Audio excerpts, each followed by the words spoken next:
Baik, apa makna dari ramainya tagar kabur aja dulu yang terus menjadi pembahasan di media sosial dalam beberapa waktu terakhir? Kami ajak Anda membahasnya bersama sosiolog Imam B. Prasojo. Selamat sore, Pak Imam. Selamat sore, Salam Mas. sehat. Baik, Pak Imam. Kalau Pak Imam melihat sendiri fenomena sosial apa yang Anda potret dari tren kabur aja dulu ini, Pak, di media sosial? Ya, jadi kalau saya melihatnya gini, jadi akhir-akhir ini kan memang media sosial itu dipenuhi dengan reaksi atau tanggapan-tanggapan yang merespon terhadap situasi kekinian, Ya. apalagi dengan kaitannya dengan perubahan pemerintahan yang baru. Nah, yang saya dapat kesan, ini kan ada first impression, ya, yang impresi pertama dari kemunculan pemerintahan baru. Nah, 100 hari memang terlalu sebentar ya untuk menilai. Tetapi 100 hari itulah yang sebetulnya impresi awal itu dibangun. Nah, yang saya khawatir, impresi pertama ya, misalnya kabinet ini kabinet gemuk, yang kemudian ternyata banyak sekali menteri-menteri yang mungkin bagi anak muda itu dianggap tidak pas. Nah, saya mohon maaf kalau saya menyebut misalnya pengangkatan salah seorang talk show host ya, mendapatkan titel militer ya, yang di situ juga menjadi ramai di media. Nah, kemudian ada kaitannya dengan antrian kebijakan yang menimbulkan antrian LPG misalnya. Terus ada kaitannya juga dengan keributan berkepanjangan yang sebetulnya ini adalah warisan lama ya, tentang pagar laut gitu. Nah, ini menimbulkan impresi yang ditanggapi secara sinis ya, dan juga bisa jadi ini adalah ungkapan kekecewaan, kemarahan, kesebelan dari caranya anak muda gitu loh. Nah, apalagi kalau dianggap ini anak muda ini kan rebellious. Kalau ditanggapi misalnya ke luar negeri ini sebagai tidak nasionalis atau di sana jadi second class citizen segala macam, dia malah nantang gitu loh. Itu. Jadi cara untuk mengelola anak muda dengan era seperti ini memang mungkin kita yang generasi lebih dulu ya lahir itu mungkin harus bisa lebih menyelami. Ini yang pertama, poin pertama Mas Indra. Ya. Nah, poin yang kedua ya, bahwa sebetulnya 100 hari kalau itu mampu dibuat program yang memberikan harapan baru ya di tengah kesulitan lah. Kita tahu bahwa secara internasional memang terjadi kesulitan ekonomi, sosial, bahkan ada gejolak perang. Saya kira anak muda memahami. Tapi yang mungkin diharapkan adalah apa harapan-harapan yang bisa memberikan masa depan ini lebih baik buat anak-anak muda. Jadi belum terrealisir nggak apa-apa, tapi paling tidak ada sebuah sentra-sentra tumbuhnya harapan-harapan itu. Nah, ini yang mungkin belum dirasakan sesuatu yang betul-betul bisa menjadi titik cerah. Yang terjadi adalah sebaiknya ya, ada orang yang triliunan triliunan hartanya ya, terus kemudian di sisi lain ada malah wacana yang berkembang, ada pajak yang dinaikkan ya, kemudian ada wacana bahwa ada kemungkinan dengan adanya efisiensi anggaran malah akan bukannya sekolah atau kuliah gratis gitu ya, atau kuliah dibebaskan, tapi malah ada kemungkinan kenaikan. Jadi kesemrawutan ini, nah respon anak muda itu udahlah kabur aja dulu deh. Males gua dengerin kayak gini-gini gitu, kira-kira gitu loh Mas. Iya, betul, rebellious ya, rebellious. Tapi Pak Imam, kalau Anda tangkap mungkin sedikit lebih dalam menangkapnya itu kira-kira tren kabur aja dulu ini, hashtag kabur aja dulu ini lebih pada cynical saja dengan kesemrawutan tadi yang sudah digambarkan, ataukah sudah pada tahapan pesimisme? Nggak bisa ini tinggal di Indonesia dengan pemerintahan seperti ini, yang katanya efisiensi tapi mengangkat staf sus begitu di tempat tertentu, yang katanya kemudian ini pendidikan gratis malah makan saja yang gratis, pendidikannya menjadi lebih mahal dan lain sebagainya. Contoh-contoh lain yang Anda sebutkan, ini lebih kepada sinikal saja, gaya anak muda, ataukah sudah pada pesimisme? Saya kira ini masih reaktif ya sifatnya, ya ini untuk ungkapan kesebelan yang memang gaya anak muda seperti itu gitu, tapi belum sampai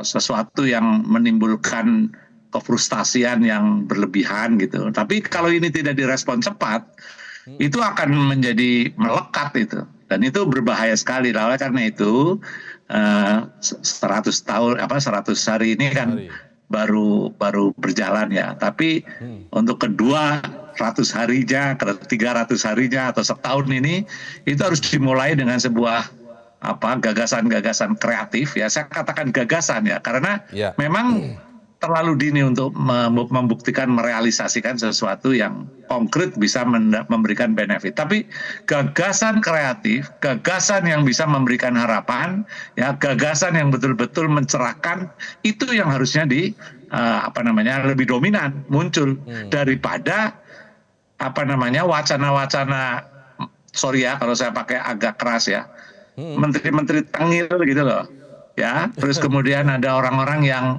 semrawut di dalam penjelasan, tidak ada koordinasi gitu-gitu kan. Nah ini yang harus dihilangkan. Jadi saya merasa simpati ya kepada presiden yang terus kemudian harus menghadiri berbagai macam pertemuan di luar negeri, tapi di dalam ini harus di-manage dengan baik ya, sehingga wacana-wacana program-program yang cerdas yang memberikan harapan yang baik kepada anak muda harus segera dilakukan supaya model-model reaksi sinikal seperti ini tidak terus berlanjut dan mengkristal menjadi sebuah aksi yang benar-benar dilakukan. Kalau itu menjadi mereka keluar dengan kemarahan, itu beda dengan misalnya pergi ke luar negeri dalam rangka mencari pengalaman, bahkan itu difasilitasi oleh pemerintah agar kau silakan ke luar negeri, nanti kau balik lagi. Beda banget. Ini meninggalkan kata yang digunakan aja adalah kabur. Kabur ya, kan? Bukan merantau ya? Iya, bukan merantau gitu loh. Pergilah merantau untuk cari pengalaman. Beda banget. Nadanya ini nada kesel gitu loh. Meninggalkan gelanggang gitu loh. Nah, tapi kalau ini difasilitasi anak-anak muda ini dengan dalam tanda kutip itu program-program yang melibatkan mereka dan champion-champion anak muda itu dikumpulkan untuk merumuskan masing-masing program-programnya ya. Jangan efisiensi itu, anggaran itu terus kemudian dialokasikan ke hal-hal yang tidak jelas gitu loh. Nah ini model baru harus dirumuskan, anak-anak muda kreatif harus dilibatkan dan tentukan program berilah wadah kepada champion-champion anak muda kreatif itu untuk menyusun ya, walaupun tentu keputusan akhir ya ada pada presiden lah gitu ya. Tapi libatkan anak-anak muda kreatif yang yang sekarang ini banyak sekali bertebaran di Indonesia ini. Pak Imam, apakah mungkin juga sebenarnya kan ketidakpuasan, kekesalan, kesebelan terhadap mungkin kebijakan-kebijakan pemerintah atau pemerintahan yang sedang memimpin begitu ya. Ini kan tentu tidak terjadi pada era-era sekarang saja, sebelum-sebelumnya pasti banyak juga. Tapi apakah mungkin ketika tagar ini menjadi viral dan ramai, mereka juga merasa bahwa aspirasinya tidak bisa tersalurkan lagi lewat wakil rakyat, melalui DPR, melalui DPRD, dan lain sebagainya. Apakah itu juga menjadi catatan yang Anda lihat? Saya kira itu gabungan ya. Kita tahu bahwa DPR itu sendiri kan agak terlambat ya untuk melakukan kritik-kritik ya terhadap program-program yang ada. Dan kita bisa pahami karena orang politik itu kan kalkulasinya seringkali bukan hal yang substantif. Kalkulasinya adalah kira-kira perimbangan kekuatan seperti apa yang menguntungkan, apa yang merugikan, ya kan? Kepentingan di situ lebih syarat daripada misalnya sesuatu yang bersifat mencerahkan gitu. Nah itu yang pertama saya kira ya. Tapi kalau saya tetap saja bahwa di era dunia global ya, informasi konektivitas apa yang terjadi di luar, terus kemudian dibandingkan dengan yang ada di Indonesia, sistem penggajian yang timpang, ya kan, orang-orang yang di bawah UMR lah itu udah merajalela di mana-mana, sementara ada orang yang menumpuk kekayaan yang triliunan.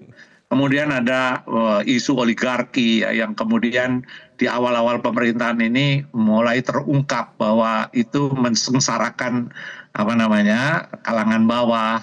Nah, hal-hal seperti itu kalau ya ini kemarin sebetulnya Pak Prabowo ada ketegasan ya sebetulnya. Cuma kelihatan banget di situ masyarakat juga bisa menilai ini sebuah pertempuran di kalangan elit yang nampaknya ini agak berjalan lama ya untuk bisa memenangkan kepentingan yang memihak kepada masyarakat banyak. Tapi perubahan struktural itulah yang sebetulnya diharapkan, dan saya melihat Pak Prabowo mungkin perlu juga mengevaluasi ya janji-janji kampanye yang tidak realistis ya menurut saya. Ditahan dulu, didahulukan kreativitas untuk membangun harapan-harapan program yang menyentuh generasi muda ini ya. Sentra-sentra kreativitas, sentra-sentra, bayangkan anak-anak petani muda ya di desa-desa. Saya sendiri sedang berupaya untuk ikut terlibat di dalam misalnya membangun organic farming ya, yang di situ ada kreativitas komunitas. Nah, kalau itu dibiayai ya, tapi biayanya juga jangan jalur melalui misalnya jalur formal, melalui kepala desa yang kita tahu hari ini Kompas melaporkan bahwa 60 lebih itu ternyata dijadikan bancakan, misalnya gitu loh. Jadi harus pakai jalur-jalur alternatif, anak-anak jujur, anak-anak berintegritas dan kreatif. Gitu. Ya. Oke, Pak Imam, ini pertanyaan saya ingin lebih kepada, tadi kita sudah mengulas ini sifatnya masih sinikal, gaya anak muda rebellious begitu kan, apalagi eranya media sosial. Jadi mereka punya lapaknya untuk menuangkan kekesalannya ini dengan membuat tagar kabur aja dulu begitu ya. Tapi sejauh apa kemungkinan jika tadi Anda khawatirkan ini bisa mengkristal, kemungkinan ini menjadi gerakan-gerakan yang tentu sangat juga bisa tidak produktif begitu ya bagi negara ini. Misalnya kemudian ada gerakan-gerakan terhadap yang mengkritik kebijakan pemerintah, karena ini kurang lebih hampir bersamaan. Seperti kemarin kita lihat demonstrasi di berbagai titik di daerah juga, di Jakarta juga, tentang Indonesia gelap. Nah, ini temanya Indonesia gelap begitu. Kurang lebih yang diprotes kurang lebih sama, Pak. Bagaimana Anda melihat ini kemungkinan itu ke sana, dan bagaimana sebaiknya pemerintah merespon ini? Ya, jadi untuk bisa menjadikan ini gerakan yang lebih, artinya memiliki energi yang lebih kuat, ya, energi yang bahkan membahayakan eksistensi pemerintah, itu kan memerlukan pengorganisasian yang jauh lebih terstruktur lah. Kalau ini kan baru cetusan ya. Nah, cetusan-cetusan ini kalau tidak kemudian direspon dengan baik, itu akan menjadi bahan bakar ya, yang menurut saya akan mengarah kepada ketidakpuasan yang diorganisasikan gitu loh. Nah, ini menjadi sangat berbahaya ya buat pemerintah yang menghendaki keberlangsungan ini. Nah, bagaimana meresponnya? Tentu harus ada respon-respon yang sifatnya simpatik gitu, yang menunjukkan empati terhadap kondisi ini, bukan malah dilawan dengan kontra narasi, apalagi menstigma ya. Apakah itu menjadi tidak nasionalis lah, apakah itu apalah, banyak sekali komentar yang menurut saya ada tanggapan yang menyebutkan kabur aja nggak usah balik sekalian. Nah, ini kan sangat kurang tepat ya. Nah itu, respon-respon kayak gitu itu bukan wisdom yang muncul. Anda bayangkan ya, ini dianalogikan misalnya anak kita ngambek nih. Aku pulang, pergi aja deh, seterusnya. Nah, orang tua yang bijak tentu nggak langsung bersikeras lah. Ya udah kamu pulang aja, nggak usah pulang sama sekali gitu kan. Nah, itu nanti menimbulkan apa? Kemarahan dan emosi itu bisa meledak menjadi hal-hal yang tidak produktif lah. Ya, Nah, ya. tetapi terlepas dari masalah komunikasi, menurut saya yang harusnya sekarang dilakukan adalah bagaimana menghimpun ya the real Baik, champion di kalangan anak muda untuk terlibat. Jangan mengandalkan apa namanya figur-figur, apalagi dengan baik. kepentingan-kepentingan tertentu ya, yang Ya, ini kesan yang apa sangat besar ya di dalam pemerintahan sekarang itu kan ya ini kabinet baik Pak Imam. akomodatif ya yang merangkul semua pihak yang belum tentu orangnya tepat gitu. Ya, Yang itu juga menimbulkan oke. kemualan. Nah, oleh karena itu Baik. di kalangan anggota staf-staf kabinet itu kan banyak juga orang-orang yang pandai lah, orang-orang yang cerdik. Oke. Itulah yang harusnya Presiden beri tempat untuk merumuskan dengan melibatkan orang-orang kreatif, anak-anak muda kreatif Betul. yang tidak selalu berada di dalam lingkaran Oke. kekuasaan. Itu yang Ya. harus segera dilakukan menurut saya. Semoga ini didengar pemerintah ya. Semoga semakin lebih bijak lagi tentu saja dalam menanggapi respon masyarakat. Kan memang eranya era digital, setiap orang mengungkapkan kekesalannya dengan secara sinikal dan lain sebagainya. Intinya itu adalah lebih pada mengkritisi pemerintah dan mungkin saja pemerintah bisa juga tentu bercermin dan memperbaiki kinerjanya bagi masyarakat. Terima kasih Pak Imam Prasojo atas waktunya bersama kami di Metro hari ini. Selamat sore Pak Imam. Jelajahi cara baru mendapatkan informasi. Download Metro TV Extend sekarang.